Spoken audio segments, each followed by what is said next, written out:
Hi అండి, welcome to our channel. ఈ రోజు వచ్చేసి సాటర్డే వీడియోలో ఏమేమి జరిగింది అని చెప్పేసి నేనైతే రివ్యూ ఇస్తున్నాను.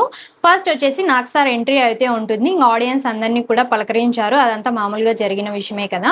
ఇంకా కొంతమంది వచ్చేసి తనుజ ఫేవరెట్ అంటున్నారు, ఇంకొంతమంది వచ్చేసి కళ్యాణ్ అయితే ఫేవరెట్ అనేసి ఆడియన్స్ అందరూ కూడా చెప్పారు. ఇంకా థర్స్డే వరకు మనమైతే చూసాం కదా. ఫ్రైడే ఎపిసోడ్లో ఏం జరిగింది అనేసి షార్ట్గా అయితే చూపించారు కదా. ఆ షార్ట్గా చూపించిన దాంట్లో రీతు వచ్చేసి స్టోర్ రూమ్లో అయితే ఉంటుందండి. స్టోర్ రూమ్లో కూర్చొని మాట్లాడుతూ ఉంటుంది బిగ్ బాస్ తో. ఏంటి బిగ్ బాస్, వారేవా షెఫ్ వచ్చేసి నన్ను సెల్ఫీస్ అంటున్నాడు, అలాగే నువ్వు ఇంప్రూవ్ కావాలి అనేసి చెప్తున్నారు. ఎక్కడ మిస్టేక్ జరిగి ఉంటుంది బిగ్ బాస్ అని చెప్పేసి బిగ్ బాస్ అయితే అడుగుతూ ఉంటుంది. ఇంకా నెక్స్ట్ వచ్చేసి సెల్ఫీస్ అన్నారు కదా, ఎందుకు బిగ్ బాస్ నేను సెల్ఫీస్, మామూలుగా శారీస్ నేనైతే త్యాగం చేయాలి అని చెప్పేసి సంజన గారు శారీస్ త్యాగం చేయాలి కదా, అలాగే ఆమె కోసం నేనైతే నా హెయిరే సాక్రిఫైస్ చేశాను. ఇంకా శారీస్ మాత్రము ఇంకా బిగ్ బాస్ మొత్తంలో కాదు కదా, బిగ్ బాస్ చెప్పే అంత వరకే కదా అని చెప్పేసి రీతు అయితే మాట్లాడుతూ ఉంటుందండి బిగ్ బాస్తో వచ్చేసి. ఇంకా బిగ్ బాస్ వచ్చేసి ఇంకా చెప్పింటాడు, మీరు బయటికి వెళ్ళి చాలా ప్లేస్ ఉంటుంది, అక్కడికి వెళ్ళి మీరు మాట్లాడవచ్చు అని చెప్పేసి చెప్పినాడు. చెప్పినప్పుడు ఇంకా బయటకు వచ్చిన తర్వాత ఏంటి నువ్వు ఇలా చేస్తున్నావు, లోపల ఏం చేస్తున్నావు అని హౌస్ మెంబర్స్ అందరూ అడిగినప్పుడు ఏం లేదులే అని చెప్పేసి రీతు చెప్పింది. నెక్స్ట్ వచ్చేసి ఇంకా తనుజ బర్నీ గారు ఏమంటారంటే, మామూలుగా మాధురి గారు వచ్చేటప్పుడు దివ్య వాళ్ళ మదర్ ఫోన్ చేసి ఇలాగా బర్నీ గారితో ఉండొద్దు, గేమ్ అయితే డిస్టర్బ్ అవుతుంది అనేసి చెప్పింది. సో తనుజ నువ్వు వెళ్ళి దివ్యతో చెప్పు అన్నప్పుడు, లేదండి నేను ఏదైనా మామూలుగా పాజిటివ్గా చెప్పాలనుకున్నా అదైతే నెగిటివ్ లాగా మారిపోతుంది, మీరే వెళ్ళి చెప్పండి అని చెప్పేసి తనుజ అయితే చెప్పింది. నెక్స్ట్ వచ్చేసరికి ఇంకా కొంచెం ఎంట్రీ అయితే ఉంటుంది. ఇంకా దాని తర్వాత ఇంకా సార్ అయితే లోపలికి అయితే వచ్చేస్తాడండి. లోపలికి వచ్చిన తర్వాత కెప్టెన్కి కంగ్రాచులేషన్స్ అయితే చెప్తారు. కామ్గా ఉన్నావు అంటే, కెప్టెన్ అయిన తర్వాత చాలా బాగున్నావు, కామ్గా ఉన్నావు, పెద్దగా స్ట్రిక్ట్గా ఏం లేవు అని చెప్పేసి హౌస్ మెంబర్స్ చెప్తారు. అలాగే నాగార్జున సార్ కూడా చెప్తారు, బిగ్ బాంబ్ ఉంది అనేసి చెప్తారు నాగార్జున సారు. ఆట ఎలా ఉంది అనేసి కూడా నేను చెప్తాను ఇప్పుడు మీకు. అలాగే బిగ్ బాంబ్ ఉంది, 2 బిగ్ బాంబ్స్ అయితే ఉంటాయి. ఒకటి హాల్లో ఉంటుంది లివింగ్ ఏరియాలో, ఇంకొకటి వచ్చేసి నా దగ్గర ఉంటుంది బిగ్ బాంబ్ అనేసి నాగార్జున సార్ అయితే చెప్తారు.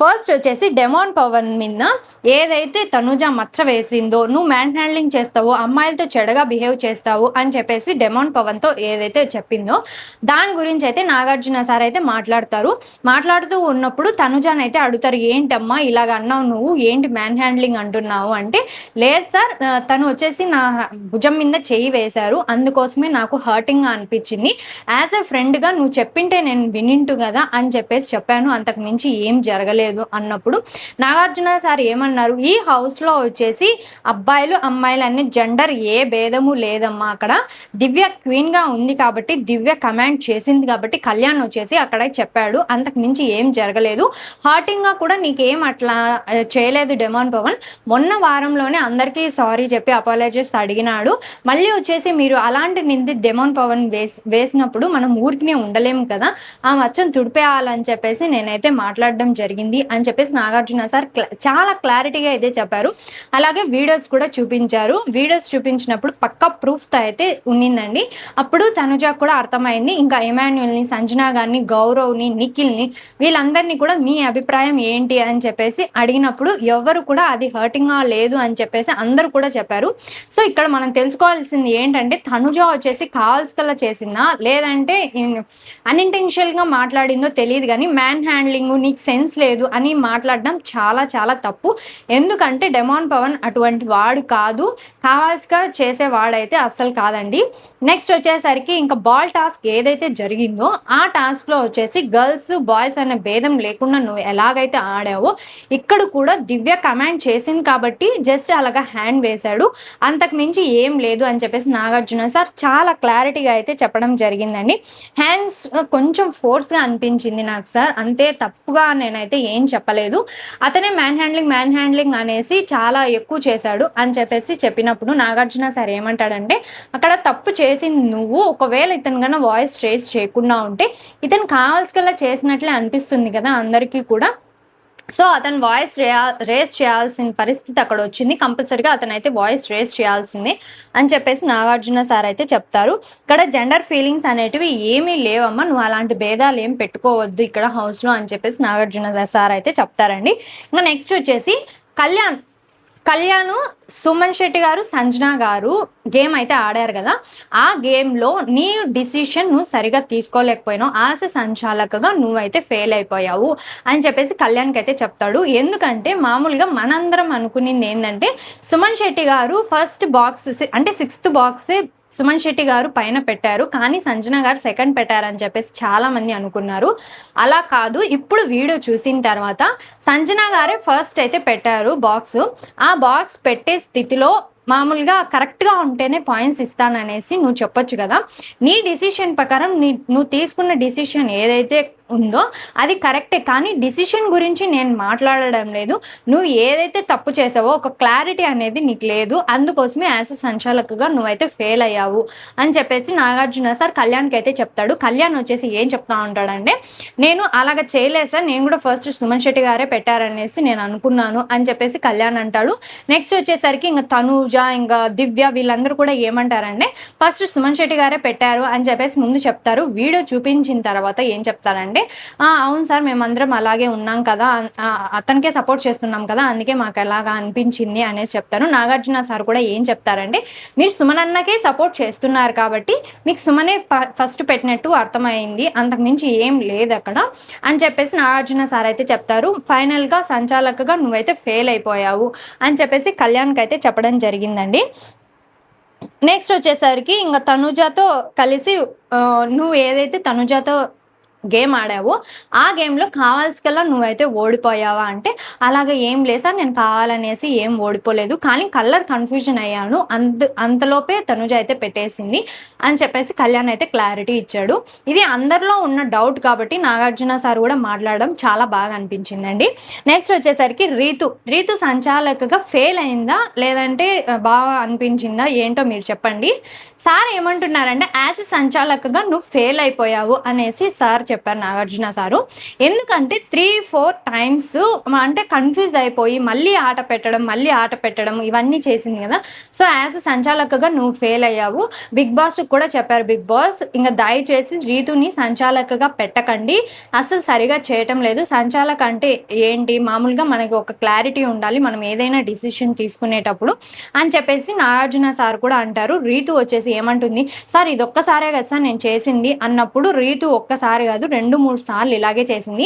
ఇక్కడ మనం చూస్తున్నట్లయితే డెమాన్ పవన్ కి ఫేవరిజం చేస్తున్నట్లు మనకు వీడియోలో కానీ ఎక్కడ కూడా అలాగే అనిపిస్తుంది. ఇది వరకు డెమాన్ కెప్టెన్ అయ్యే టాస్క్ ఏదైతే ఉందో అక్కడ కూడా ఇంటెన్షనల్ గా డెమాన్ పవన్ కి సపోర్ట్ చేసి ఫేవరిజం చేసి డెమాన్ పవన్ ని గెలిపించింది అన్నట్లుగా కనిపించింది కదా. అలాగే ఈ రోజు కూడా డెమాన్ పవన్ కి ఫేవరిజం చేస్తున్నట్లు అంటే 2-3 సార్లు డెమాన్ పవన్ బయటకు వెళ్ళారు, నిఖిల్ బయటకు వెళ్ళారు, అయినప్పటికీ కూడా ఇంకా అందరికీ ఛాన్స్ ఇచ్చేసి చెప్పింది కదా, దానికోసం యాజ్ సంచాలకగా నువ్వైతే ఫెయిల్ అయ్యావు అని చెప్పేసి నాగార్జున సార్ రీతునైతే చెప్తారు. నెక్స్ట్ వచ్చేసరికి ఆఫ్టర్ ఆల్ అనేసి సంజన గారు అన్నారు కదా, ఏదైతే గొడవ జరిగిందో రీతుకి సంజనకి, ఆ ఇద్దరి గొడవలో వచ్చేసి ఆఫ్టర్ ఆల్ అని చెప్పేసి సంజన గారు అన్నప్పుడు, ఆఫ్టర్ ఆల్ ఎవరు, ఆఫ్టర్ ఆల్ ఎందుకు మీరు అనేసి రీతు అనింది కదా. అన్నప్పుడు ఇంకా ఈ డిస్కషన్ గురించి నాగార్జున సార్ అయితే మాట్లాడారు. ఏంటంటే ఆఫ్టర్ ఆల్ అనేసి నువ్వు ఎందుకు అంటావమ్మా, ఆఫ్టర్ ఆల్ ఇక్కడ ఎవరు లేరు, నీ ఇంటెన్షన్ ఏదైనా కావచ్చు అక్కడ, కానీ ఆఫ్టర్ ఆల్ అని మాట్లాడడం అసలు ఏం బాగుండదు, ఆఫ్టర్ ఆల్ సంజన అంటే నీకు ఎలాగుంటుంది అని చెప్పేసి నాగార్జున సార్ అయితే గట్టిగానే ఇచ్చారు. అలాగే తనుజ కూడా చాలా బాగా చెప్పారండి. ఆ డోస్ సరిపోలేదేమో, ఇంకా కొంచెం డోస్ ఇచ్చి గట్టిగా చెప్పింటే బాగుండేదనేసి నా అభిప్రాయము. ఇంకా సంజన గారి విషయానికి వస్తే, ఇంకా ఇమాన్యుల్ నువ్వు చెప్పు మీ మమ్మీకి ఎలా చెప్తావో, ప్రతిదీ నేను చెప్పానంటావు, కానీ సంజన గారు వచ్చేసి మళ్ళీ అలాగే చేస్తూ ఉంటారు. నువ్వు చెప్పు ఇమాన్యుల్ ఎలా చెప్తావో నీ ఇష్టము, కానీ బాగా చెప్పాలి అనేసి చెప్తారు ఇమాన్యుల్ వచ్చేసి వాళ్ళ మమ్మీకి ఏం చెప్తారంటే, నువ్వు ఇంటెన్షనల్గా ఏదైనా అనొచ్చు, కానీ ఎంతసేపైనా ఆర్గ్యుమెంట్ చేసుకో, కానీ వర్డ్స్ అనేటివి బయటికి వదలొద్దు, ఎంత గొడవ జరిగినప్పటికీ కూడా నువ్వు ఏదో ఒక మాట అన్న మాట మాత్రమే గుర్తు పెట్టుకుంటారు, గొడవ అంతా కూడా గుర్తు పెట్టుకోరు అనేసి ఇమాన్యుల్ సంజన గారికి అయితే చెప్తారండి. అవును కరెక్టే ఇది కూడా అని చెప్పేసి నాగార్జున సార్ అయితే చెప్తారు. నెక్స్ట్ వచ్చేసరికి ఇంకా వీడియో కూడా చూపించారు. బాల్ గేమ్‌లో ఇలాగ ఎందుకు చేసావు నువ్వు? అన్‌ఫెయిల్డ్‌గా ఎందుకు ఆడావు? నువ్వు దొంగతనమే కాకుండా ఇలాంటివి కూడా చేస్తావా? అని చెప్పేసి సంజన గారి మీదైతే అరుస్తారండి. నెక్స్ట్ వచ్చేసరికి ఇంక తనుజ ఏడుస్తూనే ఉంటుంది. ఎందుకు తనుజ కళ్ళమ్మడే నీళ్ళు పెట్టుకుంటున్నావు అంటే, లేదు సార్ మీరు అన్నారు కదా ఇంతకు ముందుగా కావాల్సికల్లా కళ్యాణ్ ఓడిపోయాడా అని చెప్పేసి అన్నప్పుడు, ఇంకా నాగార్జున సార్ వచ్చేసి అలాగ ఏం కాదు, నీ ఎఫర్ట్స్ పెట్టి నువ్వైతే ఆడావు. మీ అమ్మ సావిత్రి కష్టపడి ఎంతో కష్టపడి నిన్ను ఇక్కడ దాకా తీసుకొని వచ్చింది. ఆ ఆఫర్స్ అన్ని కూడా నీలో కనిపిస్తున్నాయి. సో నువ్వేం బాధపడాల్సిన అవసరం లేదు అని చెప్పేసి నాగార్జున సార్ తనుజాకైతే చెప్తారండి. ఇంకా బర్నీ గారిని షోల్డర్ పెయిన్ ఎలా ఉంది అనేసి చెప్తారు. ఇంకా దివ్యాన్ వచ్చేసి ఎత్తుకోవడం లేదు కదా, ఎత్తుకోండి అని చెప్పేసి జస్ట్ కామెడీ అయితే పండుతూ ఉంటుంది. నీలో చాలా హ్యూమర్ ఉంది అంటే భరణి గారు, ఇమాన్యుల్, సుమన్ శెట్టి గారు చాలా ఫన్ అయితే చేశారండి ఈ వీక్లో. ముగ్గురు వచ్చేసి ఒక కోతుల్లాగా ఎగరడము, గెంతడము, కామెడీ చేయడం ఇవన్నీ బాగా చేశారు. సో నాగార్జున సార్ కూడా ఏమన్నారంటే, ఇమాన్యుల్కి సుమన్ శెట్టి గారిలో కామెడీ ఉందనేసి నాకు తెలుసు, నీలో కూడా ఇంత మంచి హ్యూమర్ ఉందా, నువ్వు ఇలాగే ఉంటే చాలా బాగుంటుంది, నవ్వుతూ ఉన్నావు, బాగా కలకలలాడుతుంది నీ ఫేస్ అని చెప్పేసి నాగార్జున సార్ అయితే అంటారండి. నెక్స్ట్ వచ్చేసరికి ఇంకా పవన్ కన్ఫెషన్ రూమ్లోకి ఇంకా నిఖిల్ చాలా ఆడుతున్నావు అని చెప్పేసి, చాలా బాగా ఆడుతున్నావు, చాలా బాగా ఇంప్రూవ్ అయ్యావు, అలాగే ఈ వీక్ ఏదైతే రాజుగా చేసావో ఇదంతా కూడా చాలా బాగా అనిపించింది, ఇలాగే ఇంప్రూవ్మెంట్ కా అని చెప్పేసి చెప్పారు. గౌరవ్ని కూడా అలాగే అన్నాడు. నెక్స్ట్ వచ్చేసి ఇంకా అందరినీ బాగా అయితే చెప్తా ఉన్నారండి. నెక్స్ట్ దాని తర్వాత వచ్చేసి పవన్ కన్ఫెషన్ రూమ్లోకి అయితే వచ్చి మాట్లాడాలి అనేసి ముందుగా అడిగినప్పుడు సార్ వచ్చేసి కన్ఫెషన్ రూమ్లోకి అయితే తీసుకువెళ్తారు. ఏంటంటే ప్రతి ఒక్కరు కూడా అనుకుంటున్నారు, సార్ మీ ఫ్యామిలీకి ఇంపార్టెన్స్ ఇవ్వకుండా రీతు ఫ్యామిలీకి ఇంపార్టెన్స్ ఇస్తున్నావా అనేసి చాలా మందిలో డౌట్ ఉంది. ఎందుకంటే రీతుకి వాళ్ళ ఫాదర్ లేరు, ఎక్కడైనా నీకు అవకాశం వస్తే నాకు మా ఫాదర్ ఫోటో ఇప్పించు అనేసి చాలాసార్లు అడిగింది. అందుకోసమే నేనైతే రీతు వాళ్ళ ఫాదర్ ఫోటో ఇచ్చాను సార్ అనేసి చెప్తాడు. చెప్పినప్పుడు నాగార్జున సార్ ఏమంటారంటే, ఎవరే ఏదో అనుకుంటారని నీకు అనవసరము, నీకు ఏది కరెక్ట్ అనిపిస్తే అదే చెయ్యి అని చెప్పేసి నాగార్జున సార్ అయితే అంటారు. నెక్స్ట్ వచ్చేసి ఇంకా కన్ఫెషన్ రూమ్లోకి వచ్చారు కదా, ఉమెన్ మ్యాన్ హ్యాండ్లింగ్ చేస్తున్నావు అనేసి రీతుని అయితే ఆట పట్టిస్తూ ఉంటాడండి. ఇంకా నెక్స్ట్ వచ్చేసి బిగ్ బాంబ్ ఒకటి ఉంది అనేసి చెప్తారు కదా, ఆ బిగ్ బాంబ్ ఏంటంటే ఒకటి వచ్చేసి డబుల్ ఎలిమినేషను అని చెప్పేసి అదైతే రివీల్ అయిపోతుంది. ఇంకా సెకండ్ బాంబ్ అయితే ఉంటుందండి. ఇక్కడ వచ్చేసి మీ గేమ్కి స్ట్రెంగ్త్ ఎవరు, మీ గేమ్ని ముంచేది ఎవరు అని చెప్పేసి ఒక టాస్క్ అయితే పెడతారు. టాస్క్ పెట్టినప్పుడు ఫస్ట్ వచ్చేసి ఇమాన్యుల్, స్ట్రెంగ్త్ వచ్చేసి సంజన, ముంచేది వచ్చేది తనుజ అనేసి చెప్తాడు. నెక్స్ట్ వచ్చేసి కళ్యాణ్, నా సపోర్ట్ తనుజ, అలాగే నన్ను ముంచేది సంజన అనేసి చెప్తాడు. రీతు వచ్చేసి డెమాన్ పవన్ నన్ను అయితే సపోర్ట్ చేస్తాడు, తనుజ వచ్చేసి నన్ను అయితే ముంచుతుంది అనేసి చెప్తాడు. ఇంకా దివ్య వచ్చేసి సుమన్ శెట్టి నన్ను అయితే సపోర్ట్ చేస్తారు, బర్నీ గారు వచ్చేసి నన్ను ఎక్కడో ముంచుతున్నాడు అనిపిస్తుంది, నా బలము నా బలహీనత అంతా కూడా బర్నీ గారే అనేసి దివ్య అయితే చెప్తుందండి. నెక్స్ట్ వచ్చేసరికి నిఖిల్, గౌరవ్ నా సపోర్టు, అలాగే సంజన గారు నాకు ఎక్కడా సపోర్ట్ చేయలేదనిపించింది, మొన్న టాస్క్లో కూడా నన్నైతే తీయడానికి ట్రై చేసింది అనేసి చెప్తాడు. బర్నీ గారు వచ్చేసి సుమన్ శెట్టి గారు నాకు బాగా సపోర్ట్ చేస్తారు, అలాగే దివ్య వచ్చేసి నా గేమ్ని ఎక్కడో ముంచేస్తుంది అనేసి నాకు అనిపిస్తుంది సార్ అనేసి బర్నీ గారు చెప్తాడు. ఇంకా సంజన వచ్చేసి ఇమాన్యుల్ నా గేమ్కి చాలా బాగా సపోర్ట్ చేస్తారు, అలాగే కళ్యాణ్ నాకు ఎక్కడా కూడా సపోర్ట్ చేసినట్టు అనిపించలేదు, అందుకే ముంచేస్తున్నాడు అనేసి చెప్తారు. నెక్స్ట్ వచ్చేసరికి సుమన్ శెట్టి బర్నీ గారు సపోర్ట్ చేస్తారు, సంజన గారు వచ్చేసి ముంచేస్తారు అనేసి చెప్పాడు. నెక్స్ట్ వచ్చేసరికి గౌరవ్, నిఖిల్ వచ్చేసి నన్ను బాగా సపోర్ట్ చేస్తారు, సంజన గారు వచ్చేసి నన్ను అయితే ముంచేస్తారు అనేసి చెప్తారు. నెక్స్ట్ వచ్చేసి పవన్, రీతు బాగా సపోర్ట్ చేస్తుంది, అలాగే కళ్యాణ్ నాకైతే సపోర్టే చేయడు అనేసి చెప్తారు. నెక్స్ట్ వచ్చేసరికి తనుజాని అడిగినప్పుడు ఇక్కడ వచ్చేసి చెప్తుందండి ఏంటంటే, నాకు ఈ హౌస్లో సపోర్ట్ చేసే వాళ్ళే లేరు అనేసి నాగార్జున సార్తో చెప్పారు. నాగార్జున సార్ కూడా షాక్ అయినాడు. ఏంటంటే 10 వీక్స్ సర్వైవ్ అయ్యారంటే సపోర్ట్ లేకుండా ఎక్కడా కూడా సర్వైవ్ కాలేదండి తనుజ వచ్చేసి. కళ్యాణ్ వెనకాలనే ఉంటూ కెప్టెన్సీ టాస్క్లో గెలిపిస్తూ ప్రతి క్షణం ఆమె వెనకే ఉంటూ అంత బాగా సపోర్ట్ చేస్తున్న కళ్యాణ్ని మర్చిపోయింది. అలాగే బర్నీ గారు కూతురు కూతురు కూతురు కూతురు అని చెప్పేసి అతని గేమ్ ఎఫెక్ట్ చేసుకొని అంత బాగా సపోర్ట్ చేసిన బర్నీ గారిని మర్చిపోయింది. ఇమాన్యుల్ ఫస్ట్ నుంచి సపోర్ట్ చేస్తున్న ఇమాన్యుల్ని మర్చిపోయింది. అలాగా అసలు నాకు సపోర్టే లేదని చెప్పేసి మాట్లాడడం నాకు అస్సలు ఏ మాత్రం కూడా నచ్చలేదండి. పాపం కళ్యాణ్ వచ్చేసి అతని ఫ్యామిలీ తనుజ ఫ్యామిలీ వస్తుందంటే డైరెక్ట్‌గా నామినేట్ అవ్వడానికి కూడా రెడీ అయిన కళ్యాణ్‌ని కూడా మర్చిపోయింది. ఈ మాట అయితే నాకు అస్సలు నచ్చలేదండి. ఇంకా లాస్ట్‌కి చెప్తుంది కళ్యాణ్ వచ్చేసి నాకు సపోర్టు, బర్నీ గారు వచ్చేసి నన్ను ముంచేస్తున్నారు అని చెప్పేసి చెప్తుంది. ఇక్కడ వచ్చేసరికి 4 మెంబర్స్ సంజన గారు నా గేమ్‌కి ముంచేస్తున్నారు అని చెప్పినప్పుడు బిగ్ బాంబ్ అయితే వేశారండి. ఆ బిగ్ బాంబ్‌లో ఏముంటుందంటే ఫ్యామిలీ వీక్ రాదు సంజన గారికి అనేసి చెప్పినప్పుడు సంజన గారు వచ్చేసి చాలా అంటే చాలా బాధపడ్డారండి. ఎందుకంటే అస్సలు నా వల్ల అవ్వదు సార్, ఇంకా నన్ను బయటకు వెళ్ళగొట్టేయండి. నాకు గేమ్ పరంగా చాలా బాగుంది, అయినా కూడా నా వల్ల అస్సలు అవ్వటం లేదు. ఇంకా నేను ఫ్యామిలీ కోసం చాలా వెయిట్ చేస్తూ ఉన్నాను, ముందుటి నుంచి కూడా చాలా వెయిట్ చేస్తూ ఉన్నాను, నా వల్ల కాదు, ఇంకా నన్ను బయటకు పంపించేసేయండి అన్నప్పుడు కళ్యాణ్ వచ్చి ఏదైనా అవకాశం ఉంటే నేను 4 వీక్స్ కానీ 5 వీక్స్ కానీ నేను సర్వైవ్ అయ్యే ఛాన్స్ శక్తి నాలో ఉంది.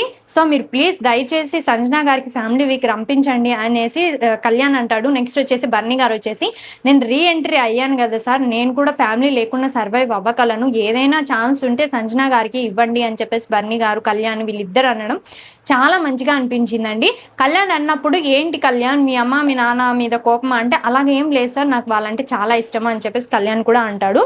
నెక్స్ట్ వచ్చేసి ఇంకా నామినేషన్స్లో ఉన్న వాళ్ళు అనే అందరినీ నిలబెట్టినప్పుడు ఇక్కడ వచ్చేసి నిఖిల్ అయితే ఎలిమినేట్ అయితే అయిపోతాడండి. నిఖిల్ ఎలిమినేట్ అయిపోయిన తర్వాత ఇంకా స్టేజ్ పైకి వచ్చేస్తారు, జర్నీ అయితే చూపిస్తారు. ఇంకా అందరితో ఒక్కొక్క మాట మాట్లాడాలి అని చెప్పేసి హౌస్ లోపలికి వెళ్ళినప్పుడు తనుజలో క్రయింగ్ నేచర్ ఎక్కువ ఉంది సార్, అది తగ్గించుకుంటే బాగుంటుంది అనేసి చెప్తాడు. నెక్స్ట్ వచ్చేసరికి దివ్య ఓవర్ యాక్టింగ్ చేస్తుంది, ఓవర్ స్ట్రిక్ట్గా ఉంటుంది, అలాగే కమాండింగ్ ఎక్కువ ఉంటుంది, ఓవర్ కమాండింగ్ అనేసి చెప్తాడు. నెక్స్ట్ వచ్చేసి రీతు చాలా కన్ఫ్యూజన్గా ఉంది, అలాగే నాకు ఈ 2-3 వారాల్లో చాలా బెస్ట్ ఫ్రెండ్ అయితే అయిపోయింది అనేసి చెప్తారు. ఇంకా బర్నీ గారి గురించి అలాగే మళ్ళీ సైలెంట్గానే ఉన్నారు బర్నీ గారు అనేసి చెప్తారు. ఇంకా సుమన్ శెట్టిని మిస్ అవుతున్నాను, గౌరవ్ని చాలా మిస్ అవుతున్నాను, సంజన గారిని ఇలా మిస్ అవుతున్నాను అనేసి చాలా రకాలుగా అయితే హౌస్ మెంబర్స్ గురించి అయితే చెప్పారు. ఇది సాటర్డే ఎపిసోడ్. ఈ సాటర్డే డబుల్ ఎలిమినేషన్ అన్నాం కాబట్టి నిఖిల్ అయితే వెళ్ళిపోయాడు. అంటే సండే ఎపిసోడ్లో వచ్చేసి గౌరవ్ అయితే ఎలిమినేట్ కాబోతున్నారండి. ఇక్కడికి ఈ రివ్యూ అయితే కంప్లీట్ అయిపోయింది. ఇంకా మన ఛానల్ని సబ్స్క్రైబ్ చేసుకోకుండా చూస్తూ ఉన్నట్లయితే సబ్స్క్రైబ్ చేసుకోండి. ఓకే అండి.